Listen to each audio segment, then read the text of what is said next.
बृहदारण्यक उपनिषद में तीसरा अध्याय चल रहा है। उसमें 7 ब्राह्मण हो चुके हैं, 8वां ब्राह्मण प्रारंभ होने जा रहा है। प्रसंग राजा जनक की सभा में याज्ञवल्क्य से अलग अलग विद्वान प्रश्नोत्तर कर रहे हैं। तो सबके प्रश्नों का समाधान किया है। सबके मतलब जिन लोगों ने प्रश्न किया है। और प्रश्न करने वालों में से एक गार्गी भी थी। उन्होंने जो प्रश्न किया उसका समाधान किया। उसके बाद में फिर दूसरे विद्वान ने प्रश्न किया।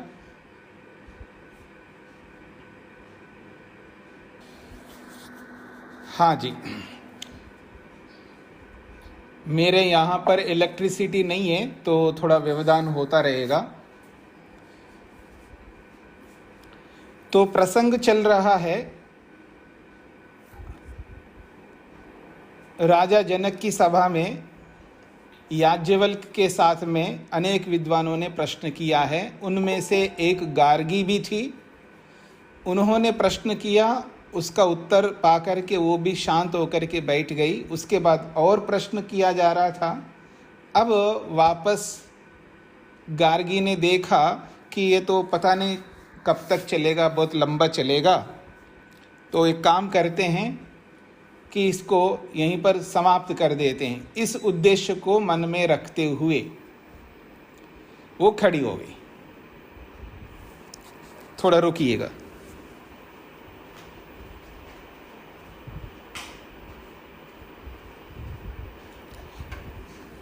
अब वो खड़ी होकर के अब वो क्या कह रही है, इस बात पर ध्यान दीजिएगा। 8वां ब्राह्मण है। आप में से किसी ने म्यूट नहीं किया है तो म्यूट करिएगा। अथ वाचक्नवि उवाच ब्राह्मणाः भगवन्तः हन्त अहम इमं द्वौ प्रश्नौ प्रक्ष्यामि तौ चेत् मे वक्ष्यति न वै जातु युष्माकम् इमं कश्चित् ब्रह्मोद्यम जेता इति पृच्छ गार्गी इति। अतः वाचक्नवि उवाच। अब वाचक्नवि यानी गार्गी खड़ी होकर के उवाचा बोल रही है। किनको बोल रही है? भगवन्तः ब्राह्मणाः हंता। ये बड़ी खुशी की बात है। जो प्रश्नोत्तर चल रहे हैं, हंता का मतलब खुशी में भी, आश्चर्य में भी, विषाद में भी हंता शब्द का प्रयोग होता है। हंता ये बहुत प्रसन्नता की बात है। बड़ी अच्छी चर्चा हम सबके बीच में हो रही है। लेकिन मैं कुछ कहना चाहती हूँ। भगवन्तः ब्राह्मणा, हे सब ब्राह्मणों मेरी बात सुनो। मेरी बात सुनो। क्या? अहम इमं द्वौ प्रश्नौ प्रक्ष्यामि। हाँ, अहम मैं, इमं इस याज्ञवल्क्य से, द्वौ प्रश्नौ प्रक्ष्यामि बस केवल 2 प्रश्न करूंगी। तौ चेत में वक्ष्यति। चेत यदि उन 2 प्रश्नों के उत्तर याज्ञवल्क्य वक्ष्यति देगा या देंगे, न वै जातो युष्माकम इमं कश्चित् ब्रह्मोद्यम जेता। और मैं घोषणा करती हूँ, यदि उन 2 प्रश्नों का उत्तर याज्ञवल्क्य देते हैं, उस स्थिति में युष्माकम आप सभी के बीच में, कश्चित कोई भी, न वै जातु जेता। अब आप में से कोई इनसे जीत नहीं सकते। बस मेरे 2 प्रश्नों का उत्तर अगर ये दे दें सही तो फिर समझ लेना कि ये ब्रह्मवेत्ता हैं। अब इनको नमस्कार करो और इनको ले जाने दो गाय। अगर मेरे 2 प्रश्नों का उत्तर नहीं देंगे तो समझ में आ जाएगा कि ये ब्रह्मवेत्ता नहीं है। लेकिन अगर देते हैं 2 प्रश्नों का उत्तर तो समझ लेना इनको कोई नहीं जीत सकते आप में से, कितने प्रश्नोत्तर करते रहना। ये बात वो कहना चाह रही है। तो देखिएगा,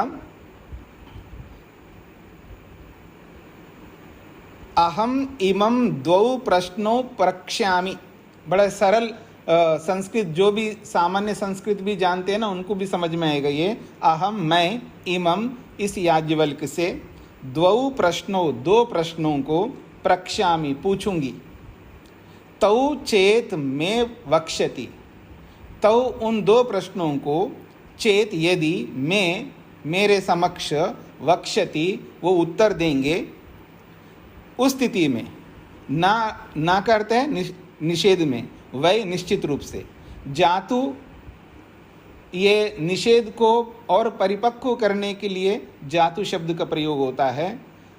युष्माकम, आप सब में, तुलना में षष्ठी विभक्ति, आप सब में, इमम इस याज्ञवल्क को, कश्चित कोई भी, कैसा है ये याज्ञवल्क? ब्रह्मोद्यम, जो ब्रह्मा को जानने वाले हैं, ब्रह्मवेत्ता है, परमात्मा को जानने वाले इस ब्रह्मोद्यम को, इस ब्रह्मवेत्ता को, न वै जातु जेता, अब इनको नहीं जीत सकते फिर कोई आप। जेता का मतलब जीतना, और न वै जातु नहीं जीत सकते, निश्चित रूप से नहीं जीत सकते यदि ये मेरे 2 प्रश्नों का उत्तर देंगे। ऐसा जब उसने बोला तो प्रच्छ गार्गी इति, तब वो सब ब्राह्मणों ने कहा ठीक है गार्गी, हम आपकी बात से सहमत हैं, अब आप पूछो। तो सब ब्राह्मणों ने कहा, अथवा प्रच्छ गार्गी इति, याज्ञवल्क ने कहा ये भी हो सकता है, हाँ ठीक है पूछो आप मेरे से, क्या आपके 2 प्रश्न हैं। अब इस पर ध्यान दीजिएगा, ये कितनी बड़ी बात है कि अगर मेरे इन 2 प्रश्नों का उत्तर याज्ञवल्क देते हैं तो मैं घोषणा करती हूं ये ब्रह्मवेत्ता है। अब इनको कोई आप में से जीत नहीं सकते। ये कौन कह सकते हैं? अब आप सोच के देखिएगा, कौन कह सकते हैं? मान लीजिएगा, मैं एक उदाहरण देता हूं, 2 सॉफ्टवेयर के इंजीनियर आमने सामने बैठे हैं, एक दूसरे को जानते नहीं हैं, और किसी ने कहा ये इंजीनियर है जी, परीक्षण कर लो। तो किस फैकल्टी के इंजीनियर है जी? तो ये सॉफ्टवेयर के इंजीनियर है। और सामने एक आदमी बैठ करके सॉफ्टवेयर्स के बारे में 2 बात पूछे। अगर ये मेरे 2 प्रश्नों का उत्तर दे दे ये सॉफ्टवेयर के बारे में, तो मैं घोषणा करता हूँ ये सॉफ्टवेयर इंजीनियर है। ये बात कौन कह सकता है, आप या मैं? मैं इंजीनियर नहीं हूँ, मेरी बात समझ रहे हैं? मैं इंजीनियर नहीं हूँ, मैं तो ये शास्त्रों को पढ़ने पढ़ाने वाला हूँ। तो वो ही कह सकता है ना, वो स्वयं इंजीनियर हो और वो भी सॉफ्टवेयर के हो, और वो भी जिसको आप बोलते ना कि ठोक करके बोल रहा है, यानी डंडे के, मतलब क्या कहते हैं आप, एक हिंदी में एक वाक्य बोलते हैं, डंके की चोट पर। हाँ हाँ, आप लोग मत बोलिएगा। हाँ, डंके के चोट पर मैं कहना चाहता हूँ कि अगर ये 2 प्रश्नों का उत्तर देते हैं तो ये ब्रह्मवेत्ता है। अब ये समझने का प्रयत्न करिएगा कि कितना साहस है, और साहस क्या है, कितना अपने आप पर विश्वास है गार्गी को। मतलब वो भी ब्रह्मवादिनी थी, तब जाकर के ये बात कह रही है, नहीं तो कौन कह सकता है ऐसा। तो ये इसका आप अंदाजा कर सकते हैं। हे ब्राह्मणों, मैं इनसे 2 प्रश्न करूंगी, यदि ये 2 प्रश्नों का उत्तर देते हैं तो समझ लेना आप में से कश्चित कोई भी इमं ब्रह्मोद्यम, इस ब्रह्मवेत्ता को, न वै जातु जेता, इसको नहीं जीत सकते। ऐसा उन्होंने घोषणा कर दी है। तब याज्ञवल्क्य ने कहा पृच्छा गार्गी इति, हाँ ठीक है गार्गी तुम पूछ लो। अथवा ब्राह्मणों ने कहा हे गार्गी पृच्छा, पूछो, जरूर पूछो। अब उसने पूछना प्रारंभ किया, इस पर ध्यान दीजिएगा। सः उवाच अहं वै त्वा याज्ञवल्क्य यथा काश्यः वा वैदेहः वा उग्रपुत्र उज्ज्य धनुः अधिज्यं कृत्वा द्वौ बाणवन्तौ सपत्नाति व्याधिनौ हस्ते कृत्वा उप उत्तिष्ठेत् एवं एव अहं त्वा द्वाभ्यां प्रश्नाभ्याम् उप उदस्थां तौ मे ब्रूहि इति पृच्छा गार्गी इति। अब वो दो प्रश्न पूछना है, तो अब उस दो प्रश्न भी कैसे होंगे, उसके लिए ऐसे ही नहीं पूछना प्रारंभ कर रही है। उसके लिए उन्होंने एक ऐसा उदाहरण दिया है, करो या मरो वाली बात। जैसे आप बोलते हैं ना, करो या मरो, बस ऐसी स्थिति में पहुंचे हुए हो आप। मतलब आपके सामने कोई बंदूक लेकर के खड़ा है और ट्रिगर पर उसकी उंगली है, और अब आपके सामने दो ही ऑप्शन हैं, भाग सकते हो तो भागो या तो मरो। ऐसी स्थिति आपके सामने है, तो ऐसी स्थिति को वो प्रस्तुत कर रही है भूमिका के रूप में। मेरी बात को समझना, सामने वाले को डराना भी तो है ना, ऐसे थोड़ा पूछा जाएगा। उसको ये एहसास किया जाए कि वास्तव में ये जो प्रश्न मैं रख रही हूँ ये कोई ऐसे वैसे प्रश्न नहीं है। तो वो उदाहरण दे के समझा रही है। सा उवाच, वह गार्गी बोल रही है, अहम वै त्वा याज्ञवल्क्य, हे याज्ञवल्क्य, अहम मैं त्वा तुझसे ये प्रश्न कर रही हूँ। लेकिन इस बात को समझ लेना याज्ञवल्क्य, यथा जैसे कि काश्यः वा वैदेह वा, काश्य का मतलब काशी का, काशी एक जगह है, और वैदेह विदेह नामक एक जगह है, चाहे वो बिहार में मानो या कहीं भी मानो, और काशी तो आप समझते हैं जहाँ भी है। तो चाहे वो काशी का हो या विदेह राज्य का, कौन है वो? उग्रपुत्र, राजपुत्र, युवराज जिसको आप कहते हैं। चाहे वो काशी का युवराज हो, चाहे वो विदेह राज्य का युवराज हो। यानी उस समय अलग अलग देश या अलग अलग राज्य होते थे, और उनमें भी प्रसिद्ध राज्य होते थे, और उन प्रसिद्ध राज्यों में भी प्रसिद्ध योद्धा होते थे। ये आप सबको पता ही है। तो उन्होंने प्रश्न ये किया है कि मानो काशी का युवराज हो, उसके सामने टिकना बड़ा मुश्किल हो जाएगा, या विदेह राज्य के युवराज हो। तो उग्रपुत्र का मतलब है युवराज, अथवा यूं कहिए क्षत्रिय पुत्र, यानी राजा का पुत्र। वो कहते हैं उज्ज्यम धनुः, उज्ज्यम धनुः, और वो भी अधिज्यम कृत्वा। उज्ज्यम का मतलब है डोरी जो होती है ना, डोरी, धनुष को जो बांधा जाता है, एक धनुष जैसे एक वक्राकार में होता है, और उसमें प्रत्यंचा बोलते हैं या डोरी जो भी बोलते हैं, उसको उज्ज्य कहते हैं, उसको बांधते हैं।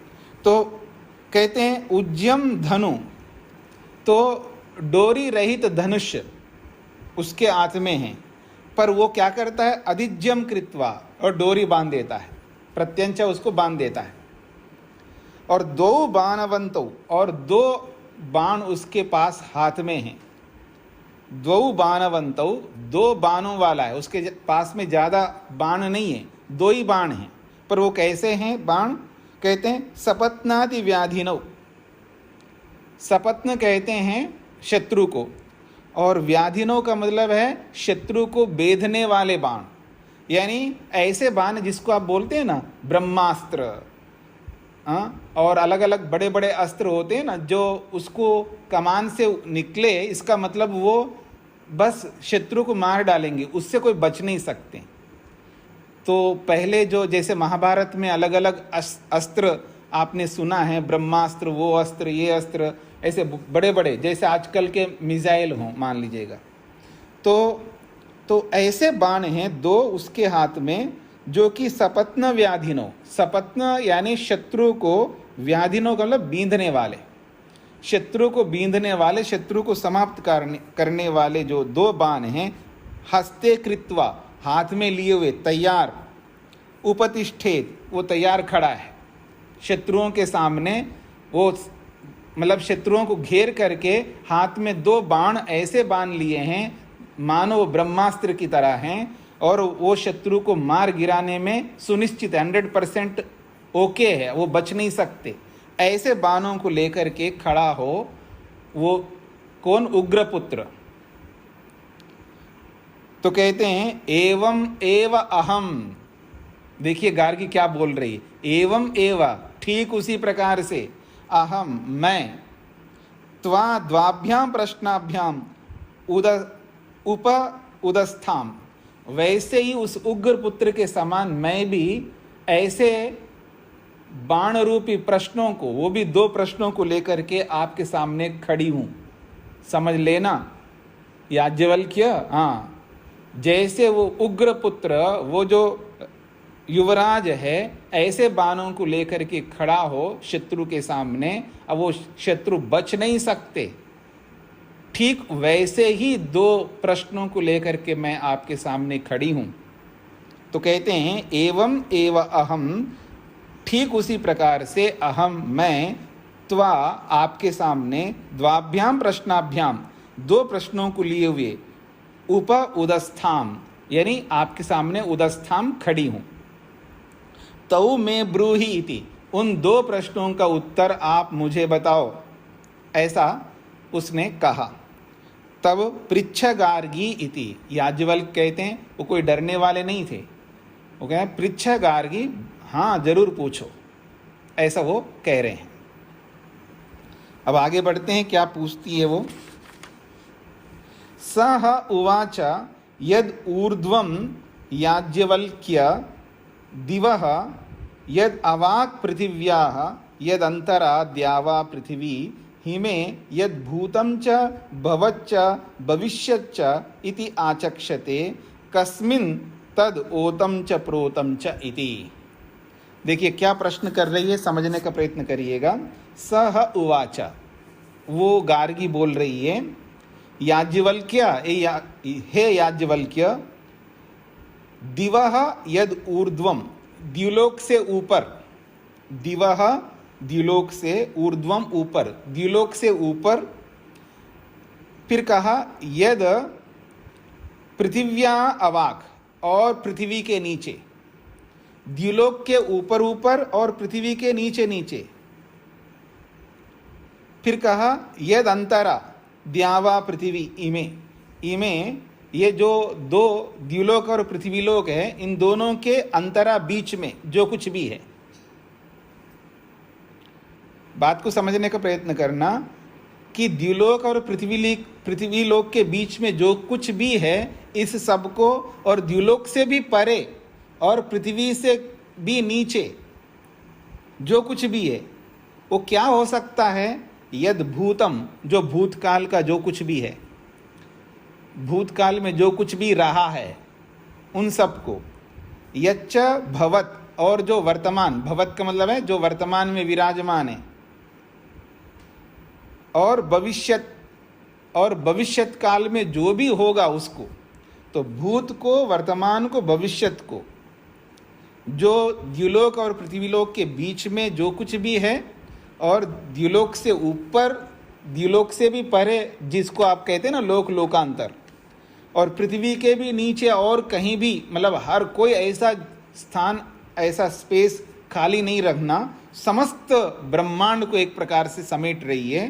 तो इन सब को लेकर के बोल रही है कि भविष्यच्च इति आचक्षते, ये बोला जाता है द्युलोक और पृथ्वीलोक के बीच में, और द्युलोक के ऊपर और पृथ्वीलोक के नीचे, अर्थात समस्त जगहों पर जो कुछ भी चीज़ें हैं, वस्तुएं हैं, या थी या हैं या होंगी, कस्मिन् तद ओतम च प्रोतम च इति, ये सब के सब किस में ओत प्रोत हैं, ये उत्तर दो, ये प्रश्न किया।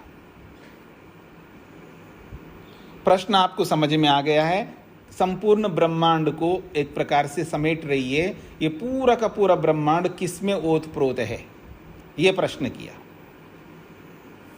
आपको तो उत्तर पता होगा, तो देखिए क्या उत्तर देते हैं। सह उवाच, अब वो याज्ञवल्क्य के उत्तर दे रहे हैं, उस प्रश्न को दोहराते हुए उत्तर देंगे। यद ऊर्ध्वम गार्गी दिवो यद अवाक् पृथिव्या यद अंतरा द्यावा पृथिवी इमे यद भूतं च भवच्च भविष्यच्च इत्याचक्षते आकाशे तद ओतं च प्रोतं च इति।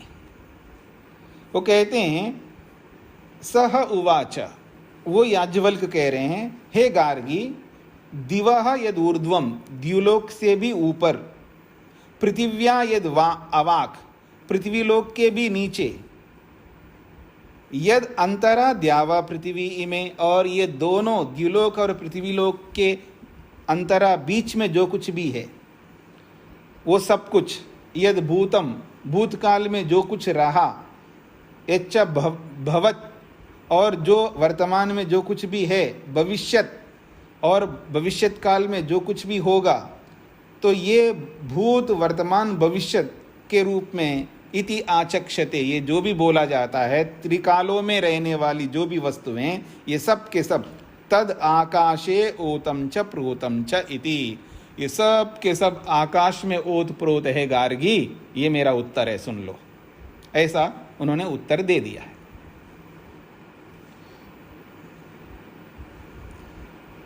ये पहला प्रश्न चल रहा है जी। सह उवाच नमस्ते अस्तु याज्ञवल्क्य यो मे एतं व्यवोच अपरस्मै धारयस्व इति पृच्छ गार्गी इति।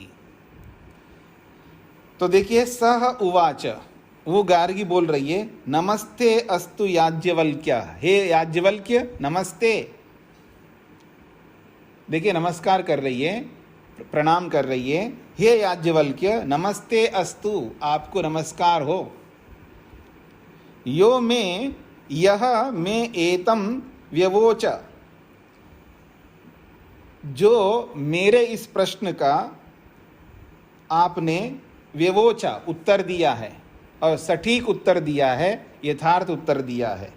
मैं यही अपेक्षा रखती थी कि आप यही उत्तर देंगे, अथवा जो उत्तर मैं चाह रही थी वो उत्तर आपने दिया है। इसलिए मैं नमस्ते अस्तु याज्ञवल्क्य, मैं आपको नमस्कार करती हूँ। अपरस्मै धारयस्व इति, दूसरे प्रश्न के लिए तैयार रहना याज्ञवल्क्य, ऐसा वो कह रही है। तो याज्ञवल्क्य कहते पृच्छ गार्गी इति, बिल्कुल पूछो गार्गी, ये याज्ञवल्क्य ने कहा।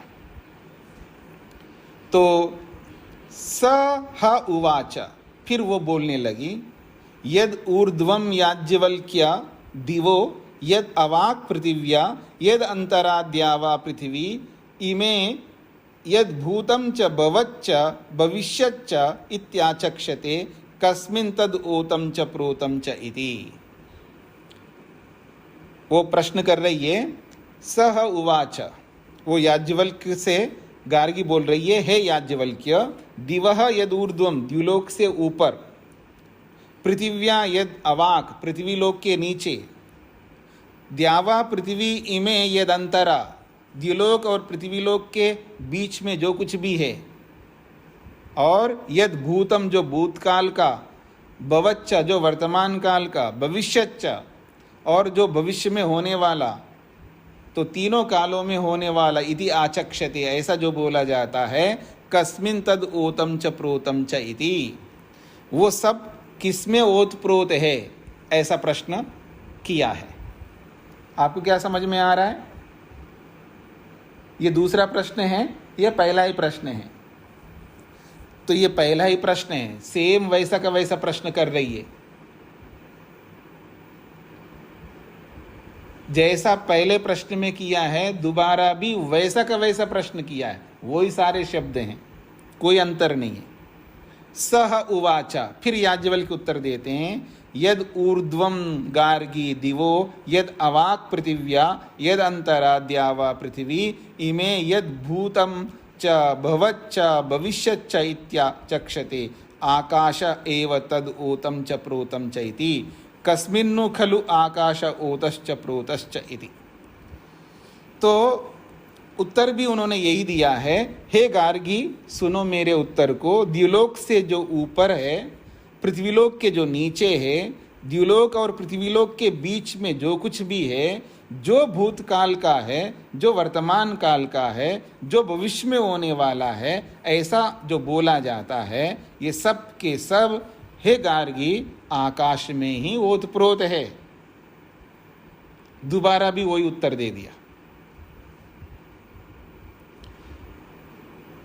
अब प्रश्न को दोबारा दोहराया जाता है। पहले प्रश्न को उसने ठीक आपने उत्तर दिया है ऐसा भी बोला है, वापस वैसा ही दोबारा प्रश्न किया है। कितनी बड़ी बात है। यानी आप आश्चर्य करिएगा जब अगर कोई सूक्ष्म प्रश्नोत्तरों को जो चलते हैं, जो बड़े बड़े टैलेंट लोगों को जब प्रश्न किया जाता है, अथवा जो गुप्तचर विभागों में भी जो लोग रहते हैं, जो देश से संबंधित या बहुत बड़ी बातों से संबंधित, जब आपस में कहीं एक दूसरे से प्रश्नोत्तर करने की बात आती है तो ऐसे प्रश्न किए जाते हैं, वहाँ आदमी चकरा जाता है। किसी के चुंगल में कोई पकड़ में आ सकता है या कोई नहीं आ सकता, बहुत चतुर होना पड़ता है। उसी चतुराई से उसने प्रश्न दोबारा वैसा ही का वैसा प्रश्न किया है।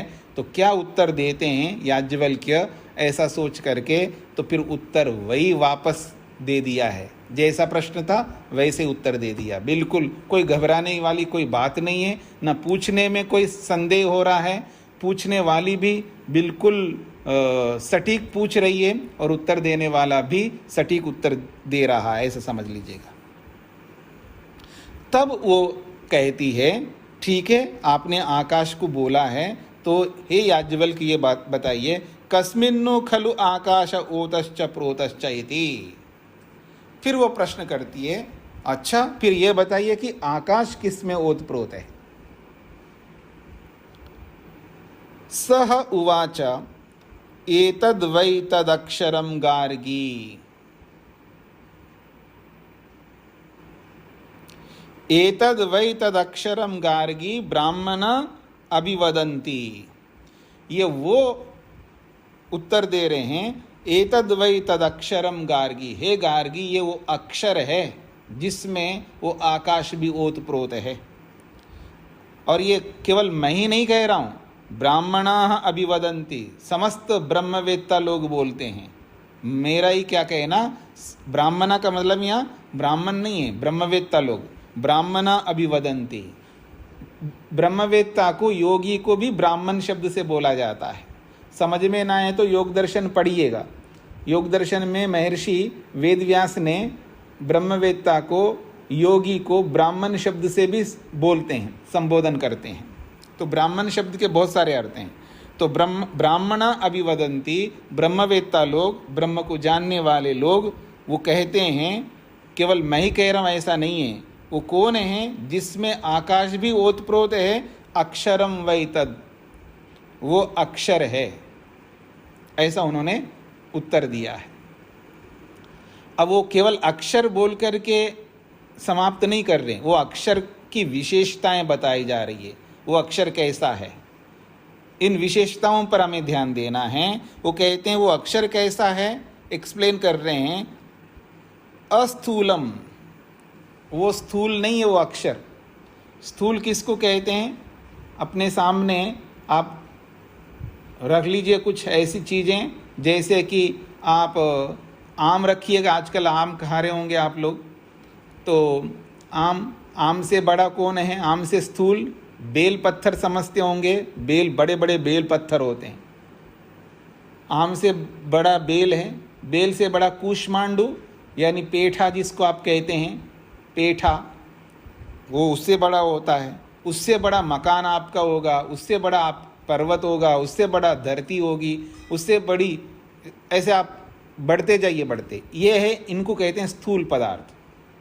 स्थूलता को समझाया जा रहा है कि स्थूल किसको कहते हैं। जैसे ये स्थूल पदार्थ हैं अपेक्षा से, एक से स्थूल, इससे अधिक स्थूल, इससे अधिक स्थूल, पर परमात्मा को कोई स्थूल वस्तु नहीं है, वो स्थूलता से बिल्कुल अलग है।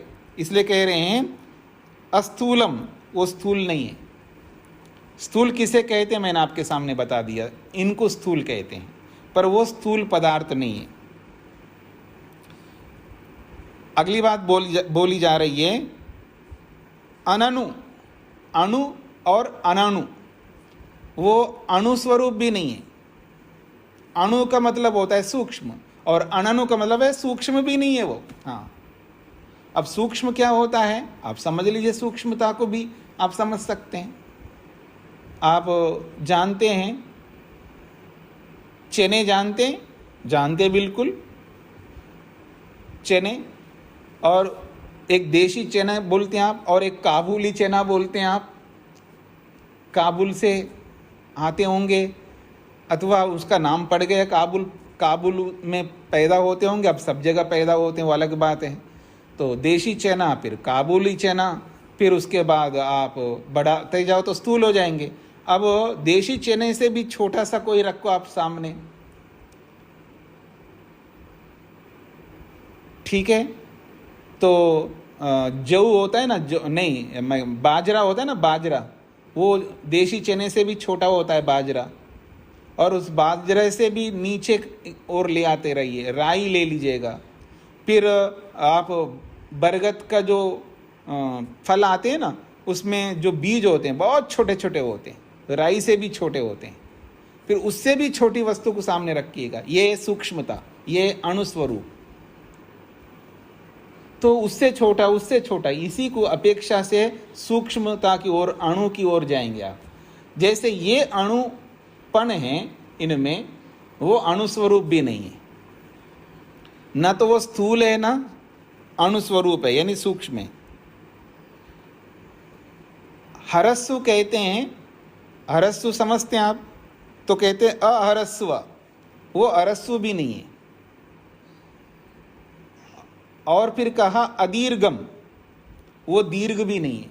अरस्व और दीर्घ समझते होंगे, तो जैसे मैं एक रेखा खींचूं आपके सामने और उससे एक बड़ी रेखा खींचूं, आड़ी या लंबाई में खींचूं या आड़ी रेखा खींचूं, तो एक छोटी रेखा खींचूं और उसके सामने एक बड़ी रेखा खींचूं, तो जो छोटी रेखा है उसको अरस्सु कहते हैं, और जो बड़ी रेखा है उसको दीर्घ कहते हैं। तो जैसे ये रेखाएं होते हैं, ये जो जैसे ये अरस्सु होते हैं, ये दीर्घ होते हैं, न तो अरस्सु है और न दीर्घ है, वो अक्षर ऐसा अक्षर है।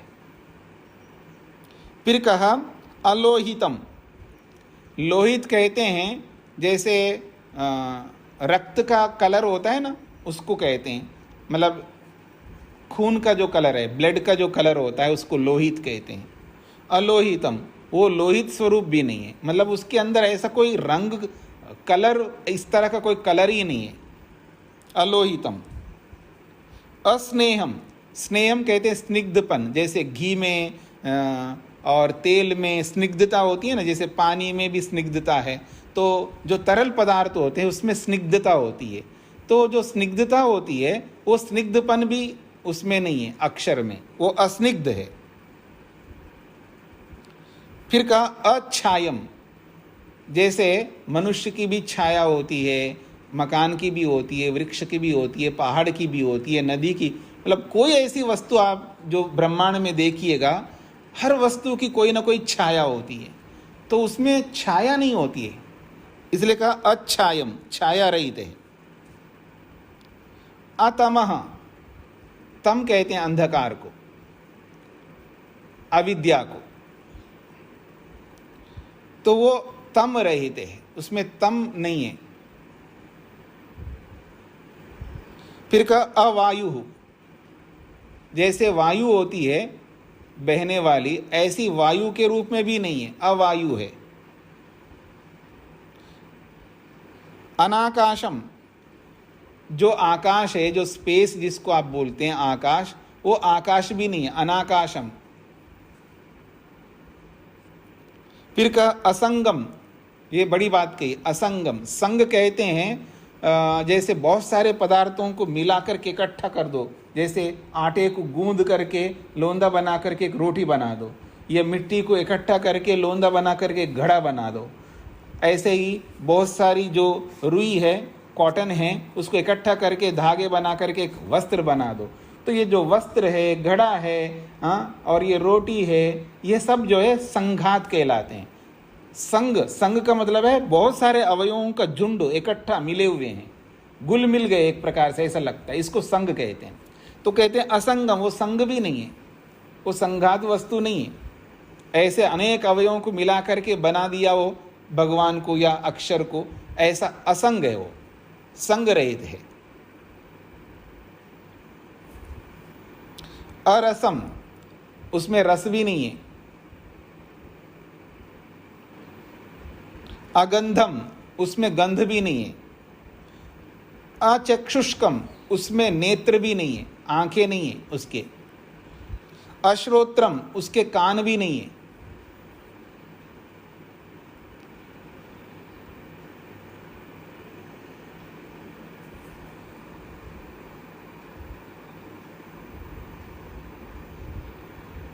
ये क्या है?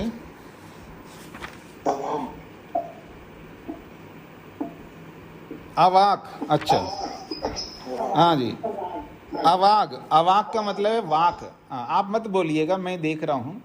अवाक, अवाक का मतलब वाक वाक कहते हैं वाणी को। अवाग, वाग, अवाग यानी वाग रहित, यानी वाणी रहित है, उसके पास वाणी भी नहीं है। जैसी वाणी हमारी होती है, जैसी आंखें हमारी है, जैसे कान हमारी है, जैसी गंध दो हमको दिखाई देती है दुर्गंध सुगंध के रूप में, तो जैसा रस हमको मिलता है, न तो उसमें रस है, न गंध है, और न आंखें हैं, न कान हैं, और न वाणी है। अवाग। फिर कहा अमनः, अमनः, मन भी नहीं है। जैसा मन हमारे पास में, ऐसा मन भी नहीं है। अमनः। अतेजस्कम, उसमें वो तेज नहीं है। जैसे तेज सूर्य में तेज होता है, अग्नि में तेज होता है, या मनुष्य के अंदर भी जो तेज दिखता है मस्तक में, इस तरह का कोई ऐसा तेज भी नहीं है उसके अंदर। अतेजम, अतेजस्कम। फिर कहा अप्राणम, उसके अंदर प्राण भी नहीं। जैसे प्राण हमारे में होते हैं, प्राण, अपान, व्यान, उदान आदि, ऐसे प्राण भी नहीं है उसके अंदर। अमुखम, जैसा मुख हमारा है छेद वाला, जिसके अंदर कुछ भी डाल सकते मुख के अंदर, ऐसा मुख भी नहीं है उसके अंदर।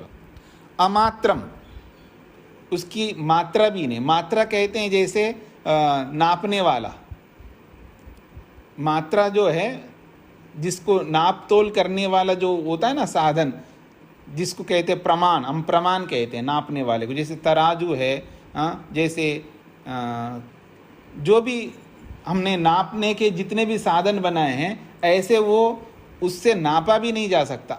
अमात्रम, वो मात्रा रहित है। अनंतरम, बड़ी बात कही, अनंतरम अबाह्यम। अनंतरम का मतलब है वो किसी के अंदर है, किसी के अंदर है, ऐसा भी नहीं है, किसी के अंदर भी नहीं है। फिर का अबाह्यम, किसी के बाहर भी नहीं है। इसका ये मतलब है किसी के अंदर मानोगे तो बाहर नहीं है, ऐसा माना जाएगा। ये इसका अभिप्राय है। किसी के अंदर है, इसका मतलब बाहर नहीं है, इसलिए वो किसी का अंदर नहीं है। मतलब केवल किसी का अंदर होता हो ऐसा नहीं है, और केवल बाहर ही रहता हो ऐसा नहीं, इसका ही अर्थ लेना है। अनंतरम अबाह्यम, यानी किसी के केवल किसी के अंदर रहता हो ऐसा भी नहीं है, और बिल्कुल बाहर ही बाहर रहता हो ऐसा भी नहीं है। अंत में एक बात कहिए, न तद अश्नाति, वो बिल्कुल नहीं खाता है जी, भोग ही नहीं करता हो। न तद अश्नाति, वो खाता नहीं है, भोग नहीं करता। फिर कहा किंचन न तद अश्नाति, किंचना, कोई भी तद न अश्नाति, उसको कोई नहीं खा सकता। वो स्वयं खाता नहीं, पहले बोला है, और उसको कोई दूसरा नहीं खा सकता।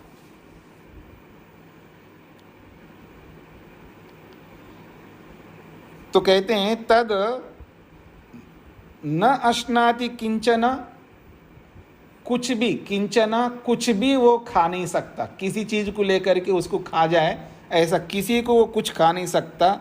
न तद अश्नाति कश्चन, कश्चन का मतलब कोई भी, किंचन का मतलब कुछ भी। किंचन न तद अश्नाति, वह किंचन कुछ भी अश्नाति नहीं खाता।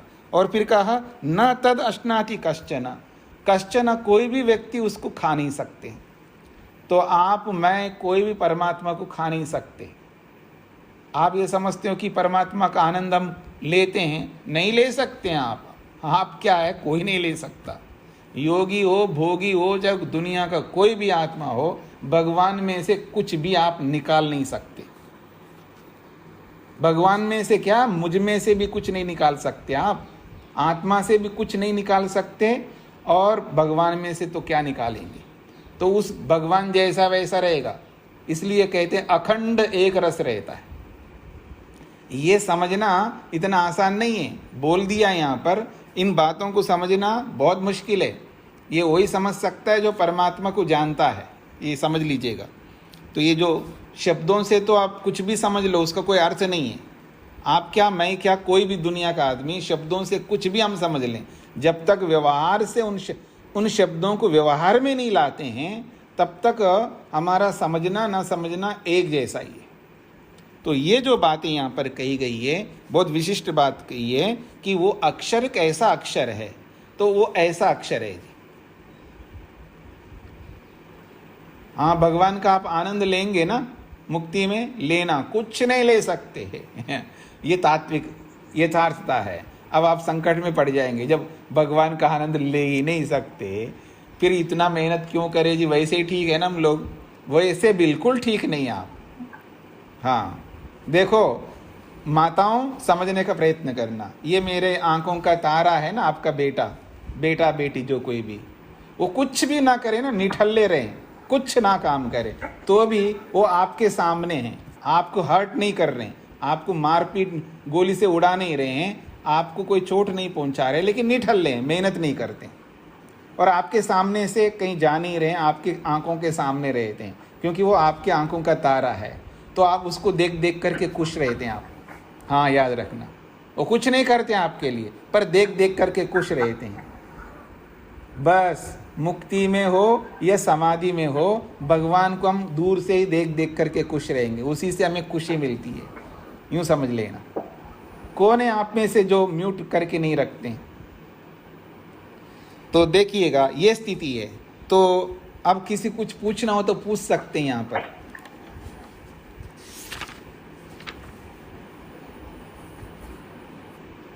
जो 2 प्रश्नों का उन्होंने उत्तर दिया है, इसमें आपको कोई समस्या हो या कोई आपको समझ में नहीं आ रहा हो तो पूछ सकते हैं। और इस बात को ध्यान में रखिएगा, जैसे आप जुड़ते हैं तुरंत आपको अपना स्क्रीन पर देखना है, माइक्रोफोन ऑन है या बंद किया हुआ है, वीडियो बंद है या ऑन है, या जो भी स्थितियाँ है ना, इसका समझ लेना, और बीच बीच में भी देखते रहना अपने स्क्रीन पर, ताकि व्यवधान दूसरों को ना हो। और जैसे जुड़ते हैं, मान लो आप हट जाते हैं इस लिंक से, फिर जुड़ जाते हो, तो तुरंत अपने को ध्यान देना है ताकि दूसरों को व्यवधान ना हो। जी हाँ, अब पूछिएगा जी। हाँ पहले हाँ रेणु जी पूछिएगा। हाँ जी। मतलब यहाँ उन्होंने परमात्मा का एक नाम या एक गुण अक्षर बताया। नहीं, अक्षर उसका उस नाम बोला है, वो अक्षर है। अक्षर कहते हैं अविनाशी परमात्मा को। अब वो अक्षर कैसा अक्षर है? ऋचो अक्षरे परमे व्योमन, वेद मंत्र भी पढ़ते हैं ना आप। परमात्मा को अक्षर भी बोला है। तो ऐसे बहुत सारे नाम हैं, उनमें से एक अक्षर नाम भी है। फिर उस अक्षर नाम परमात्मा का है। उस परमात्मा, वो अक्षर कैसा अक्षर है उसके विशेषण दे दिए यहाँ पर जी। ये अक्षर जो है ये विशेष्य है, और बाकी जितने भी है विशेषण है। मतलब ये एक नाम की व्याख्या करके बताया जी जी। अक्षर नाम जो है वो कैसा कैसा कैसा कैसा है। जी जी जी बिल्कुल। हाँ सरस्वती जी पूछिएगा। हाँ, नमस्ते स्वामी जी। जी जी स्वामी नमस्ते। जी, पहला प्रश्न ही दोबारा पूछने का मतलब क्या है? क्यों वो दोबारा से ही प्रश्न पूछते हैं? जी, अगर मैं आपसे पूछूं पूरा ब्रह्मांड किसमें ओतप्रोत है, तो तुरंत आप भगवान में बोल देते हैं ना आप लोग। जी भगवान जी के अलावा भी बहुत कुछ है ना दुनिया में। जैसे मैं प्रश्न पूछता हूँ हम हमारा आधार कौन है, तो तुरंत आप परमात्मा में पहुंच जाते हैं। मैं नहीं, मेरा आधार तो धरती है, तो फिर धरती का आधार कौन है, तो फिर परमात्मा में पहुंच जाते हैं। फिर मैं कहता हूँ ना धरती का आधार सूर्य है, सूर्य का आधार कौन है, तो तुरंत फिर परमात्मा में चले जाते हैं। नहीं, सूर्य का आधार गैलेक्सी है, फिर गैलेक्सी का आधार कौन है, तो दूसरी गैलेक्सी है, दूसरी गैलेक्सी का आधार कौन है। तो ऐसा आप जाते जाइए तो प्रश्न, उसी प्रश्न को पूछने का मतलब यह है कि आप गलती तो नहीं कर रहे हो। हाँ, जी, मतलब और सामने वालों का उनका टेस्ट करना है। टेस्ट भी करना है, और वही प्रश्न में भी दूसरा उत्तर भी तो अंतर्निहित है ना, उसी प्रश्न में दूसरा भी उत्तर अंतर्निहित है। आप उलझोगे या सही उत्तर दोगे या क्या उत्तर दोगे, ये बहुत सारी बातें इसमें छुपी हुई है। जी जी जी, हाँ समझ जी, धन्यवाद। हाँ, और कोई? हाँ हाँ, विशाल, हाँ बोलिए। जी वैसे तो जो रेने ने पूछा वही मेरा प्रश्न था, लेकिन वहाँ पे जब यह बताया कि उत्तर में कि यह अक्षर है, तो वहाँ पे विशेष्य को किसी द्रव्य के हिसाब से बताया गया कि जस्ट बताया गया कि यह अक्षर है, जो आपने कहा कि विशेष्य है, बाकी सब इसके विशेषण है। जी जी जी, देखिए विशेष्य विशेषण तो किसी को भी विशेष्य बनाया जा सकता है और किसी को भी विशेषण बनाया जा सकता है। ये व्याकरण भाषा विज्ञान की दृष्टि से, जैसे अक्षर को यहाँ विशेष्य बनाया और बाकी सब को जो है विशेषण बनाया। अब मान लीजिए इसमें से दूसरे को अगर आप वायु को जैसे अस्थूलम कहा, तो वो स्थूल नहीं है, तो उसको विशेष्य बना करके बाकी सब विशेषण बना सकते हैं। तो विशेषण विशेष जो है बदल सकते हैं। ये भाषा विज्ञान के नियमों के अनुसार किसी को भी विशेषण बना सकते, किसी को भी विशेष्य बना सकते। तो ये बोलने वाले के ऊपर निर्भर करता है वो किसको विशेष्य बनाता है और किसको विशेषण बनाता है। जी स्वामी जी, धन्यवाद। हाँ, अब कौन बोल रहे थे? हाँ, श्री जी। मेरा प्रश्न जो है वो अक्षर को ही लेके है। अक्षर आपने बताया कि अविनाशी है, न स्थूल है, न सूक्ष्म है, न छोटा है, न बड़ा है, मन रहित है, तेज रहित है। तो अगर परमात्मा को इस तरह से समझें तो हमारा प्रश्न ये उठता है कि फिर परमात्मा सब कुछ जानता कैसे है? अगर हम अक्षर की इस तरह से व्याख्या करेंगे तो फिर हम ये भी बोलते हैं कि परमात्मा सब कुछ जानता है, सब कुछ देख रहा है, सब कुछ समझ रहा है। जी जी जी, हाँ, तो आपका ये प्रश्न है कि जब ये सब चीज़ें नहीं हैं तो परमात्मा फिर है कैसे, फिर वो जानता सब कुछ कैसे है? तो देखिए, परमात्मा को हम सब जगह मानते हैं, ठीक है। अब सब जगह रहते हुए जैसे मैं आपको देख रहा हूँ तो मैं आंखों से देख रहा हूँ ना, ऐसे आंख नहीं है भगवान के पास में, फिर क्या है? देखने की शक्ति है उनके पास में, देखने की शक्ति है, वो दिखाई नहीं देती है। जैसे आंखें गोलक दिखाई दे रही है, जैसे इंद्रियां हमें दिखाई देती है समाधि में, जो ये तो गोलक तो स्थूल है, इनके पीछे जो छुपी हुई जो नेत्रेंद्री है, हाँ, वो भी तो एक इंस्ट्रूमेंट है, उसको हम देख सकते हैं हम समाधि में। पर ऐसे नेत्रेंद्री की तरह कोई दिखने वाली ऐसा कोई इंद्री नेत्र ऐसा है ही नहीं परमात्मा के पास में। जैसे सुनने का जो साधन है, इंस्ट्रूमेंट है, इंद्रिय है, जिसको हम समाधि में देख सकते हैं, जिसमें रंग रूप सब कुछ है, पर दिखाई नहीं देते, वो समाधि में दिखाई देंगे। तो ऐसे नेत्र, ऐसे श्रोत्र, ऐसे मन, जो भी यहाँ पर गिना है, ये सब ऐसे परमात्मा में नहीं है। फिर क्या है आपका प्रश्न है? तो उसकी अपनी शक्ति है, स्वाभाविक शक्तियाँ हैं, उसी से देखता है, उसी से सुनता है, उसी से मनन करता है, उसी से सब कुछ करता है। यही तो समझना है हमको। जैसे जीवात्मा के पास में भी तो सारी शक्तियां हैं, ये तो इंस्ट्रूमेंट है, साधन है। मतलब चलने का सामर्थ्य इसलिए चल पा रहे हैं हम लोग, सुनने का सामर्थ्य इसलिए सुन पा रहे हैं। अगर आत्मा के अंदर सुनने का सामर्थ्य ही ना हो तो आप कितने ही कान ले आइए, कितने इंस्ट्रूमेंट लगाइएगा, वो सुन ही नहीं सकता। को सुनने की शक्ति जीवात्मा में भी है, पर उतनी शक्ति से वो सुन नहीं सकता, इसलिए बाहर के साधनों को हमें लेना पड़ता है, चाहे वो ईश्वर दे या कोई आदमी दे हमको। ठीक है जी, हाँ जी, और कोई? प्रणाम स्वामी जी। जी प्रणाम जी। तो जैसे हम कहते हैं परमात्मा का आनंद को हम अनुभव करते हैं। जी जी। तो यहाँ का परमात्मा में रस नहीं, तो वो आनंद मतलब शायद परमात्मा का गुण को हम अनुभव करते हैं क्या, जो हम अपनी अविद्या तामस को हम दूर कर देते हैं, उससे सात्विकता को हम प्राप्त करते हैं। नहीं, परमात्मा का जो भी आनंद है उसको अनुभव करते हैं। इसका ये अर्थ नहीं है कि परमात्मा का आनंद हमारे में आता है इसलिए अनुभव करते हैं। परमात्मा का आनंद परमात्मा में ही रहता है। परमात्मा के जितने भी गुण हैं परमात्मा में ही रहते हैं। यद्यपि वो सब जगह है तो परमात्मा का आनंद हमारे में भी है, लेकिन उस आनंद को हम अपने में नहीं ले सकते, वो परमात्मा में ही रहेगा।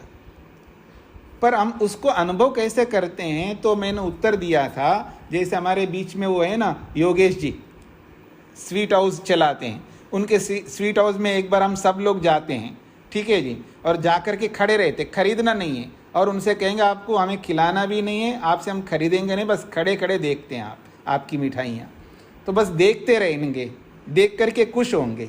बस ऐसे ही परमात्मा के आनंद को हम दूर से देख करके खुश होते हैं। अभी मैंने उदाहरण दिया है, बेटा सामने है, उसको देख करके माँ खुश हो रही है।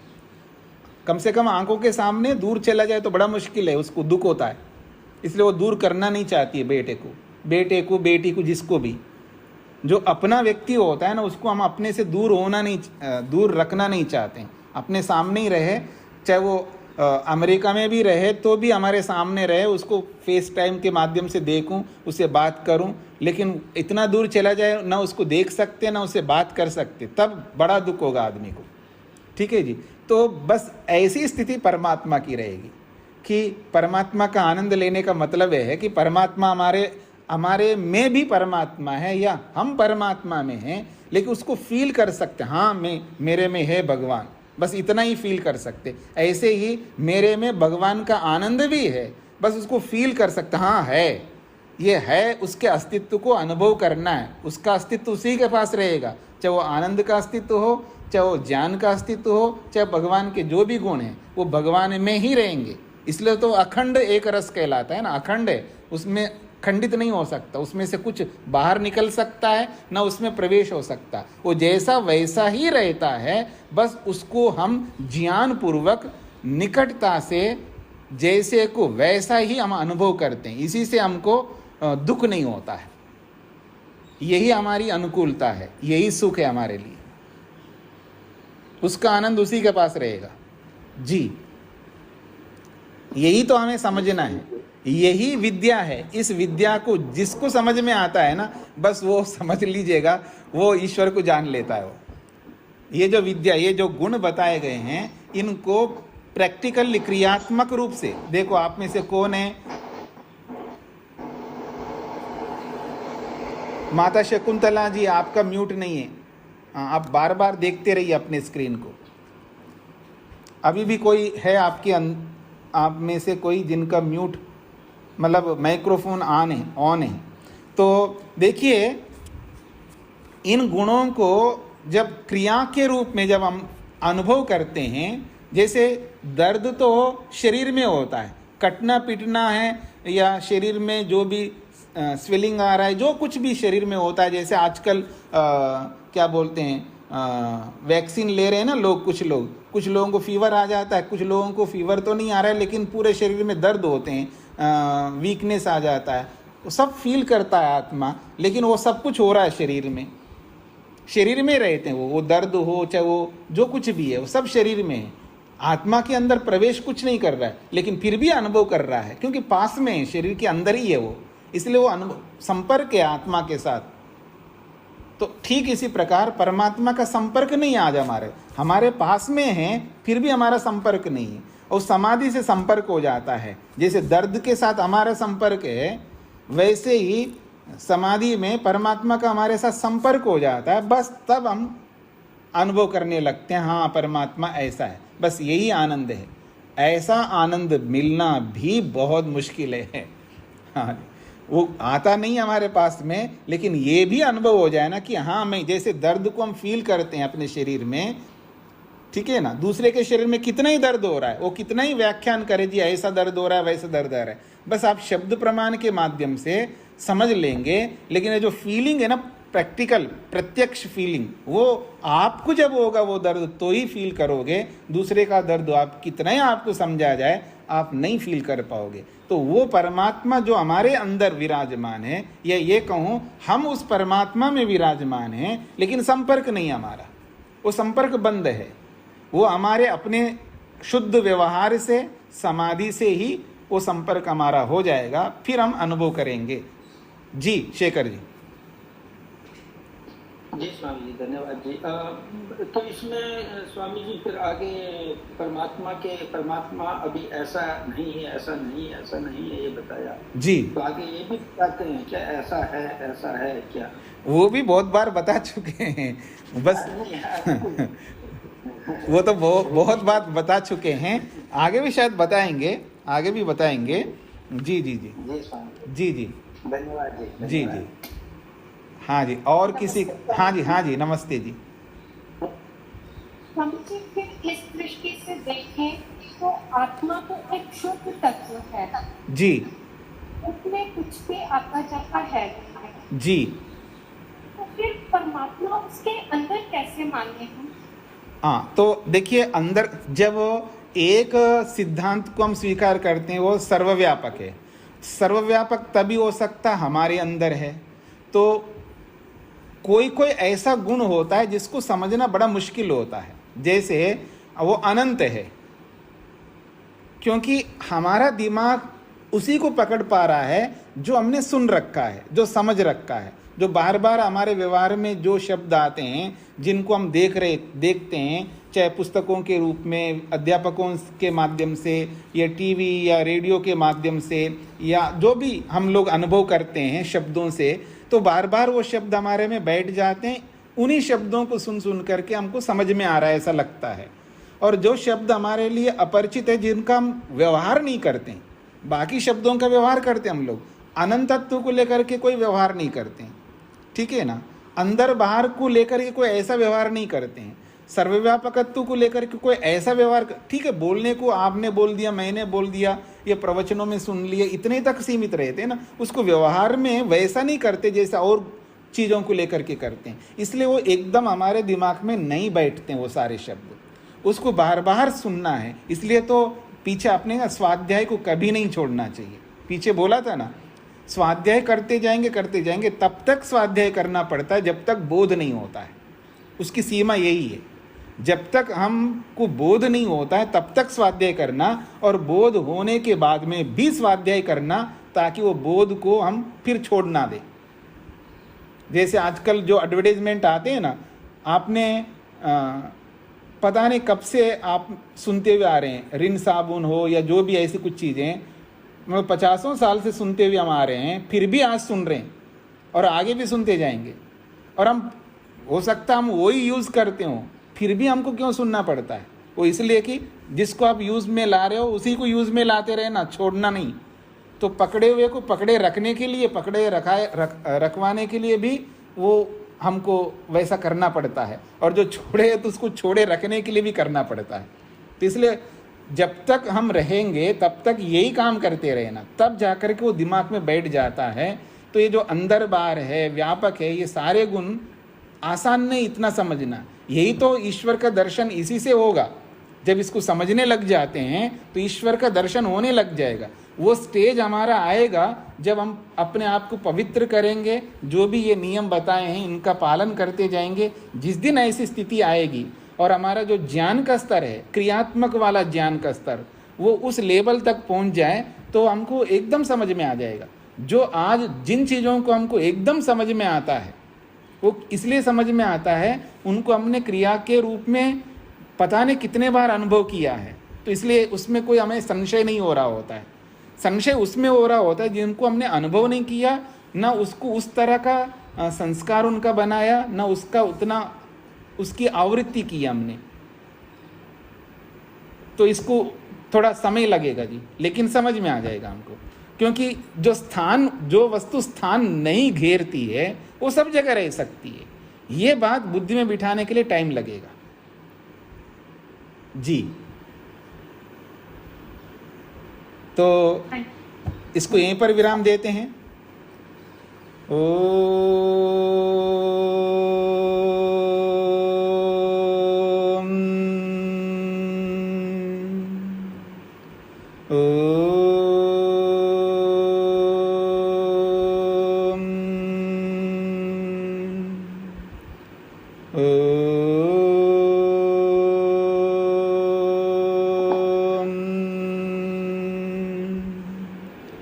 सभी को नमस्ते। नमस्ते।